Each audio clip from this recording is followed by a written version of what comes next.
Ok, bonjour à tous et à toutes. Je suis très heureux, très honoré d'être ici. Je voudrais aussi remercier au comité d'organisation pour, bien évidemment, avoir conçu cet événement, mais aussi pour consacrer cette journée d'aujourd'hui aux recherches des jeunes chercheuses. Et je pense que ça nous encourage à continuer et travailler. Donc, merci.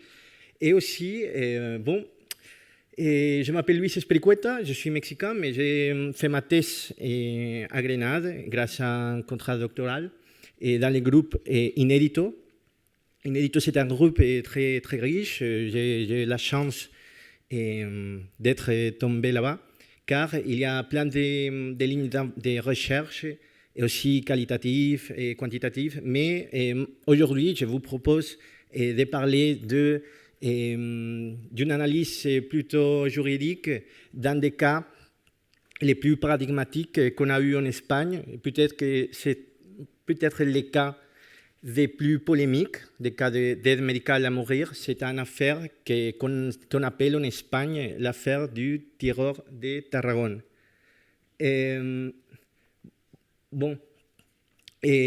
Cette communication est inspirée de cet article où je développe plus en détail tous les enjeux de l'affaire, mais maintenant je vais plutôt exposer les clés et les éléments principaux.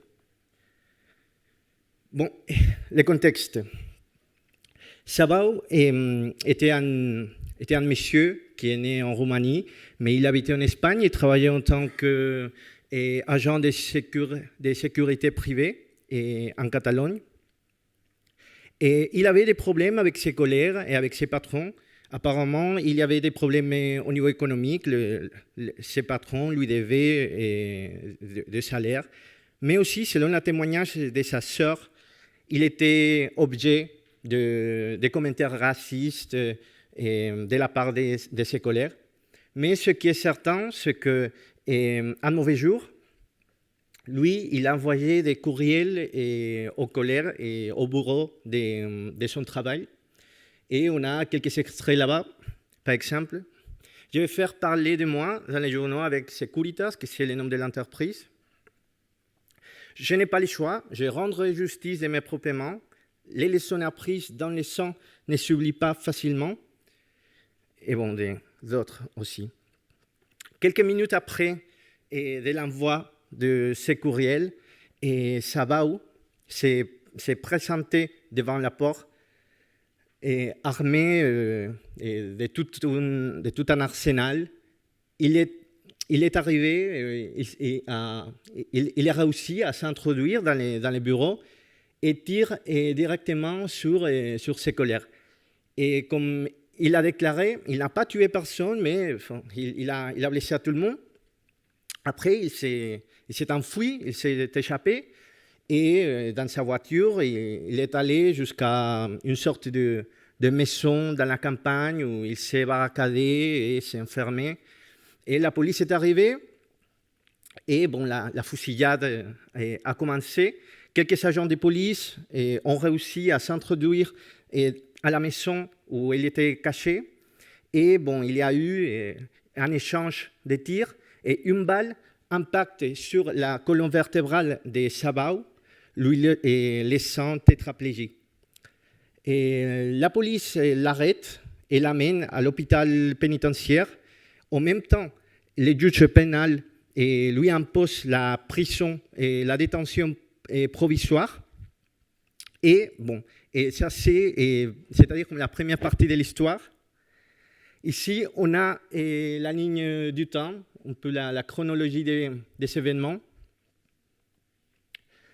Donc, on a par exemple ici le 14 décembre, c'était la fusillade. Quelques mois après, à peu près 6 mois, il demande l'aide médicale à mourir. En Espagne, quand on dit euthanasie, et à cause du nombre de lois, on fait référence aussi à suicide assisté, suicide médicalement assisté, et l'euthanasie en soi-même. Donc, c'est l'aide médicale à mourir. Et il a reçu l'accord des 3 parties intervenante, c'est-à-dire pour recevoir l'euthanasie en Espagne, il faut avoir l'accord du médecin traitant, ou ça peut être le médecin traitant ou pas, mais un médecin, et aussi un médecin spécialiste dans la pathologie en question, et finalement une commission de contrôle et évaluation, que c'est une série de professionnels sanitaires, des avocats, etc. Donc, il a eu les 3 accords, et c'est pour ça que dans un premier moment, je ne sais pas si ça se voit, la première date fixée par l'euthanasie, c'était le 28 juillet. Cependant, les victimes, c'est-à-dire ces anciens collègues et aussi les agents de police, ont déposé un recours auprès de plusieurs instances. Premièrement, aussi dans le recours devant les juges pénals. Le juge pénal a étudié l'affaire et après l'analyse, il a décidé de refuser ces demandes. Les victimes voulaient suspendre l'euthanasie jusqu'à le jugement. Donc, étant donné que la première demande a été refusée, les victimes sont allées jusqu'à la cour d'appel et c'était la même situation. La cour d'appel a étudié les cas, après l'analyse, et elle a décidé de refuser les demandes. C'est pour ça que la première date de l'euthanasie était rapportée jusqu'à le 23 août. Et pendant ce temps-là, les victimes sont allées à la Cour de cassation, mais aussi elles refusent d'examiner l'affaire. C'est pour ça que finalement, Sabao a reçu l'euthanasie en août, 23 août. Et bon, les victimes, elles sont allées quand même jusqu'à la Cour européenne des droits humains. La Cour a décidé d'étudier les cas, mais pas suspendre la procédure d'euthanasie. Après, on va parler de tous les arguments. J'ai mis ici quelques réactions des médias espagnols. Par exemple, dans une table ronde, les criminels qui ne peuvent pas être réinsérés se voient déjà proposer des solutions alternatives, telles que la castration chimique ou l'euthanasie. Et aussi, un avocat représentant les victimes, et ça c'est très important à tenir en compte, il disait que la loi sur l'euthanasie affaiblit l'état de droit, établit une jurisprudence pour d'autres crimes graves. C'est-à-dire que j'aimais ces chroniques, ces tribunes pour essayer de montrer que, on sait que l'aide médicale à mourir, c'est déjà une pratique déjà controversée. Donc, quand on a des cas d'affaires similaires, on risque de perdre la confiance publique dans une pratique récente, l'euthanasie en Espagne, et ça a commencé en 2021. Donc, dans les mêmes années, on a les cas de Sabao. Donc, c'est très important à tenir en compte comment est-ce que le grand public écoute, on voit ce type de situation. Non? Aussi, exécution par la porte arrière. Bon. Aussi, à l'étranger, on s'est demandé si une personne pouvait recevoir l'euthanasie, même s'il y avait des victimes à l'attente du jugement. Et maintenant, je vais parler. Bon, j'ai décidé d'analyser tous les documents et tous les jugements des différents tribunaux. Et après l'analyse, je vais montrer un petit peu les arguments.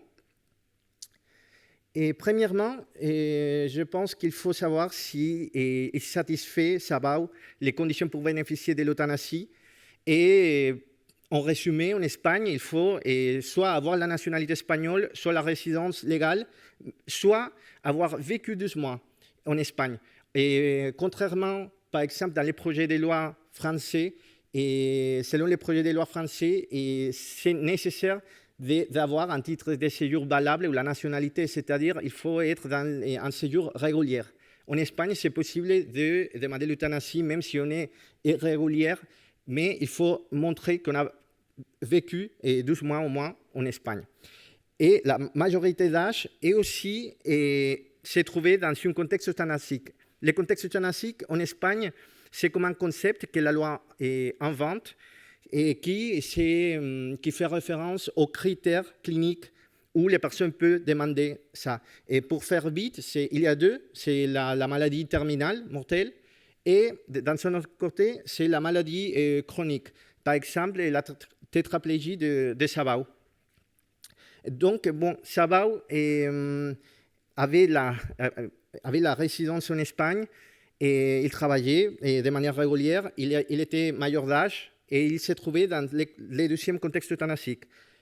Mais aussi, Sabao avait de la douleur neuropathique et plusieurs systematic reviews signalent que c'est une douleur qui parfois c'est résistante même au traitement thérapeutique pharmacothérapeutique.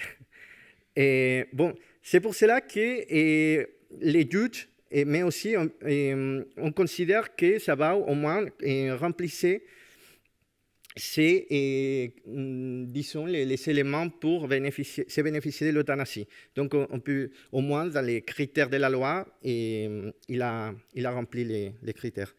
Et maintenant, on va passer aux arguments des victimes. Et le premier argument des victimes, c'était l'obligation du tribunal de garantir la présence de la personne mise en examen. Ça, c'est consacré dans les codes de procédure pénale. Et l'objectif, c'est assurer le bon déroulement de la procédure.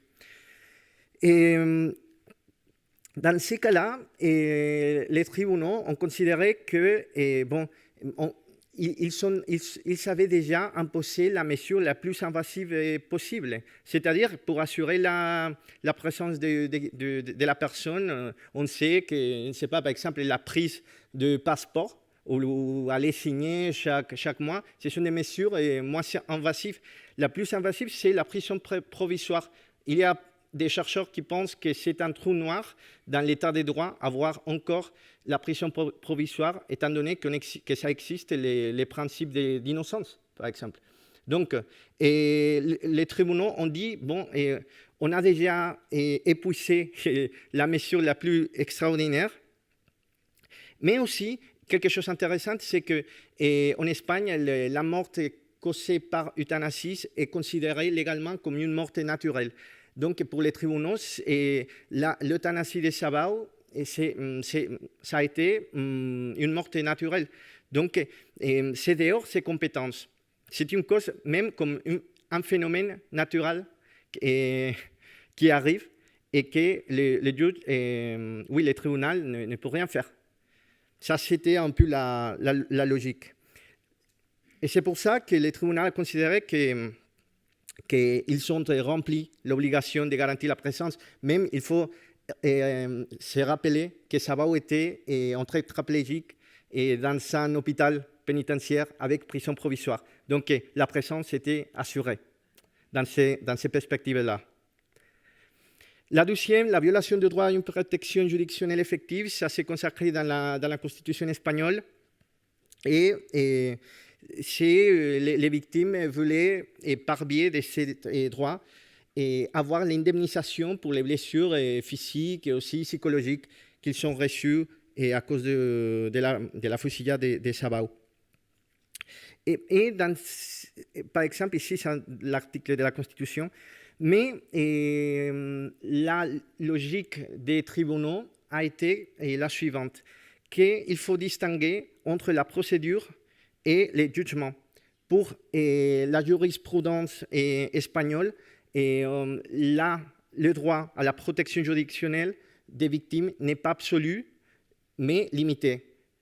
C'est-à-dire, c'est limité aux procédures, mais pas au jugement. Le jugement, c'est une question qui appartient plutôt à la sphère de l'État. Et les pouvoirs de décision, c'est dans l'État. Et par exemple, on a aussi la grâce présidentielle, par exemple, ou les amnisties. C'est-à-dire que l'État, à la fin, a le pouvoir de décision sur les jugements. Mais la procédure, ça, c'est les droits de protection.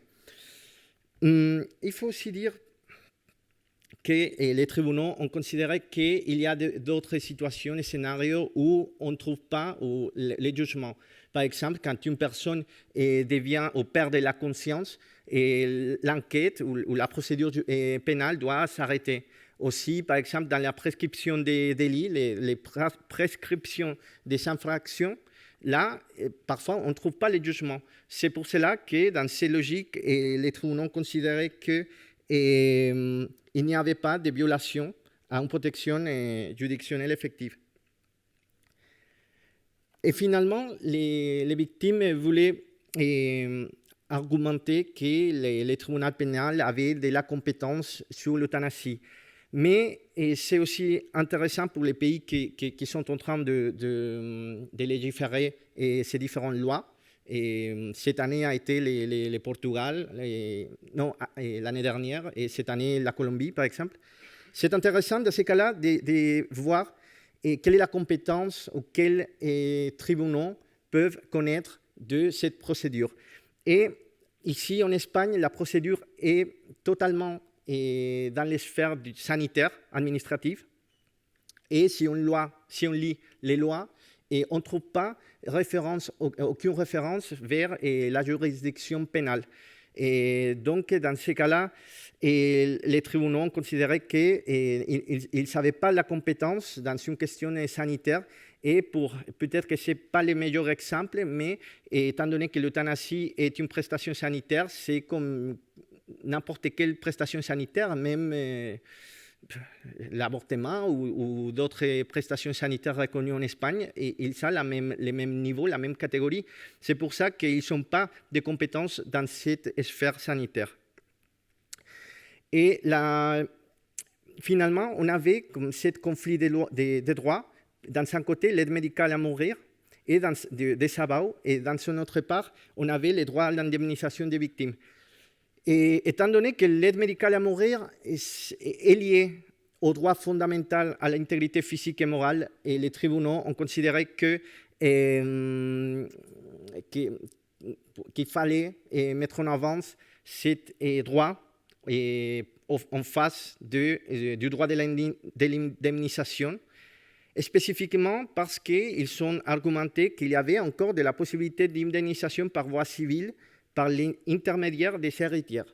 Donc il y avait encore une autre voie, et c'est pour cela qu'ils sont mis en avant l'aide médicale à mourir.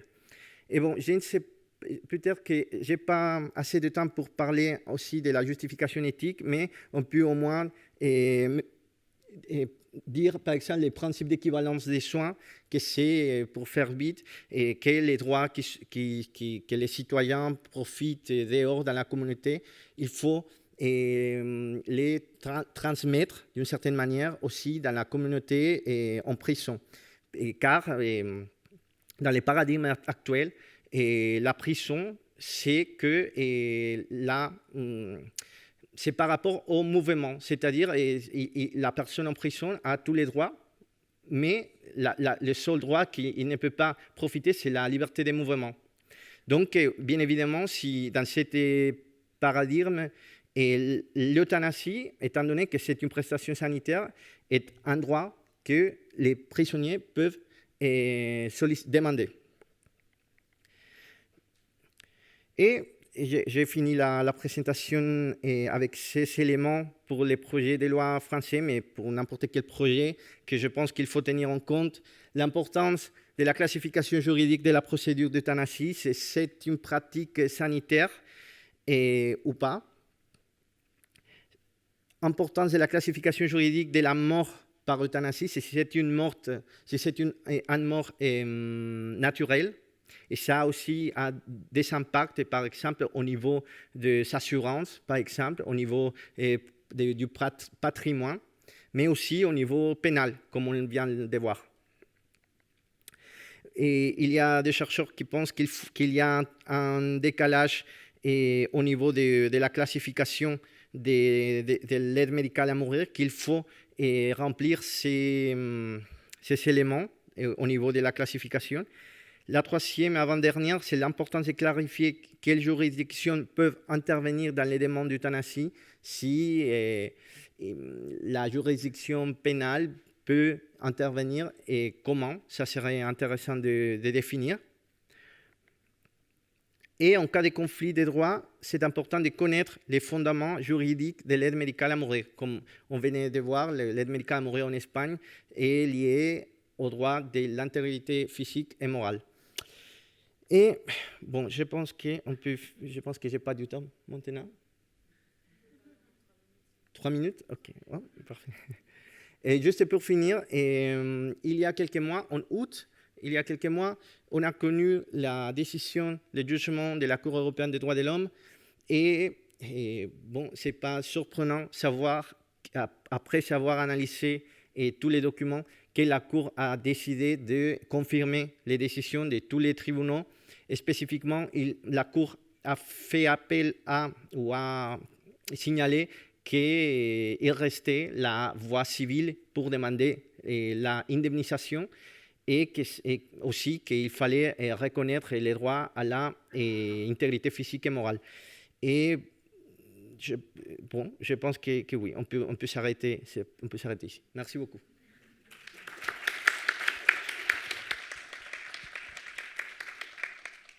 Merci pour tous ces éléments.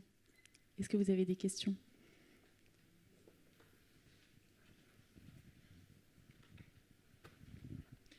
Merci pour votre présentation. Je me demandais si dans la décision pour l'euthanasie en Espagne, est-ce qu'il y a une évaluation psychiatrique et des capacités à prendre cette décision ? Parce que là, au vu des éléments de tout ce qui s'est passé avant, on peut se questionner sur la personnalité, sur ce qui se passait pour cette personne. Et est-ce que ça a été pris en compte ou est-ce qu'ils se sont simplement concentrés sur le fait qu'il soit tétraplégique ? C'est une question très, très importante car plusieurs pays se sont demandé s'il faut avoir un contrôle psychiatrique ou psychologique avant de toute demande. Et il y a des conflits là-bas car il y a quelqu'un qui pense que ça c'est stigmatisant, peut-être que c'est le mot, stigmatisant, et que c'est aussi un peu comme une obstination, et même pas thérapeutique, mais d'une sorte plus, c'est-à-dire la personne est en souffrance et encore en doute sur sa capacité. Ça c'est une chose qu'il faut aussi tenir en compte, mais c'est vrai qu'il y a des pays, par exemple au Portugal, il a les lois, mais il va commencer après quelques... je pense que la loi est déjà élaborée, mais il faut quelques questions de règlement ou de normes après le fonctionnement. Bon, bref, la question c'est qu'en Portugal, c'est obligatoire. Dans toutes les demandes d'euthanasie, même si c'est une euthanasie à cause d'une maladie physique, somatique, il faut avoir ça, le contrôle psychologique. En Espagne, ce n'est pas le cas. Non, il y a eu les débats entre les sociétés des psychiatres, des psychologues. On a eu les débats et finalement, les résultats, c'est que non, ce n'est pas obligatoire. Si la personne veut avoir l'accompagnement d'un psychologue pour bien gérer la fin de vie, c'est possible, mais ce n'est pas obligatoire. Donc en Espagne, non. Et oui, en cas de prison, c'est tout à fait une question intéressante, car dans ce cas-là, Sabao, il avait tétraplégie et la douleur neuropathique.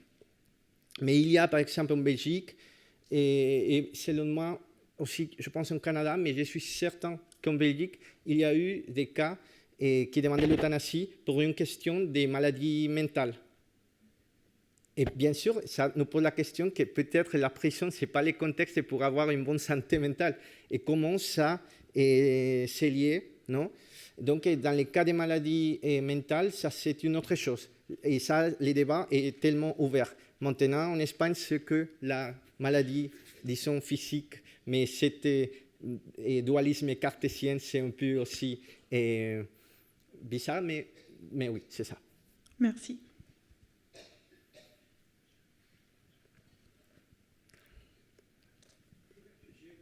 J'ai pas bien compris. Quelque chose m'a manqué. Cette personne, elle a eu un problème neurologique, elle a été blessée. Ok, parce que je n'avais pas bien compris. Elle a été blessée avec paralysie et douleur. Exactement. Ok. Et la chose particulière, c'est que, je ne sais pas si je me trompe, et vous, en Espagne, comme vous le montrez, il y a toujours, avant que la décision soit prise, compte tenu, etc., il y a une procédure judiciaire obligatoire. Est-ce que vous êtes... parce que nous, en France, il n'y a pas...